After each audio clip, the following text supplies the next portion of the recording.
Hey everybody, I am Josh McCrary, and I have the distinct privilege of being the Executive Director of the Iredell Community Outreach Association, or the Iredell Coast for short. And I wanted to take some time tonight to talk to you about what our organization has been doing this year.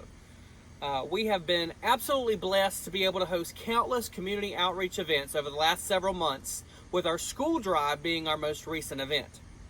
This event was run by 9 volunteers, and we ended up giving out over $1,500 in school supplies to around 150 to 200 students.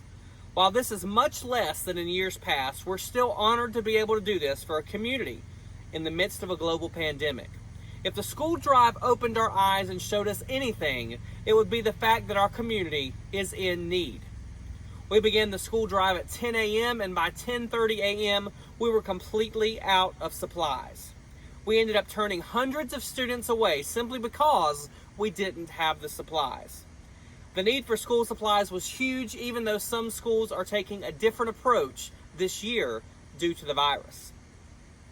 Speaking of the virus, I think that we can all agree that 2020 has been a total mess. It has been a year like no other, and I'm thankful, however, that even in the midst of the craziness, we have an organization that's doing everything we can to help others.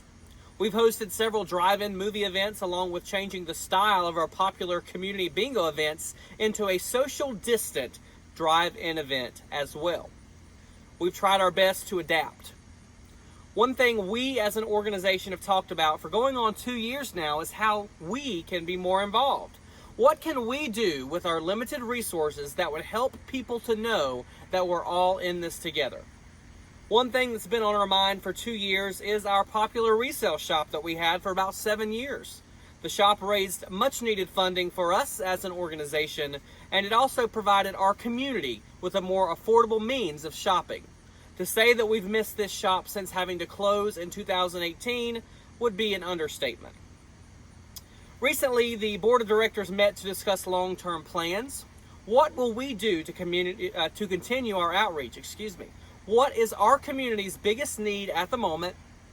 And we've come to the decision that there is a large need for food within the Iredell community. We've also come to the realization that there's a need for unity within this wonderful community. So with that being said, we're pleased to announce the following long-term plans for the Iredell Coast. Effective immediately, the Iredell Coast has signed an agreement and lease to open the Iredell Coast Resale Shop and Community Food Bank in a location that we're certainly no stranger to. We've been able to renegotiate with 833 North Center Street in Statesville, the Forest Heights Shopping Center, to open shop in the building that we once used for a resale shop. We hope that our presence in this location will once again help our community. With the addition of the Community Food Bank being housed in this location, we'll be looking at how to best divide the 4,000 square feet of retail space to accommodate the food bank. We'll also be asking for donations and volunteers to make this all possible. Current plans see us opening sometime in September. This is all, of course, depending on how quickly we're able to obtain keys and move in to start cleanup and renovation. Right now, we're asking that you pray for us as we embark on this journey once again, and we also ask that you prayerfully consider donating to the Community Food Bank so that we can stock up before opening day. Keep checking back on our social media accounts along with our website for the most up-to-date announcements and information regarding the Coast, Resale Shop, and Community Food Bank. We're super excited about this new adventure. We thank you for joining us tonight and hope you have a wonderful night.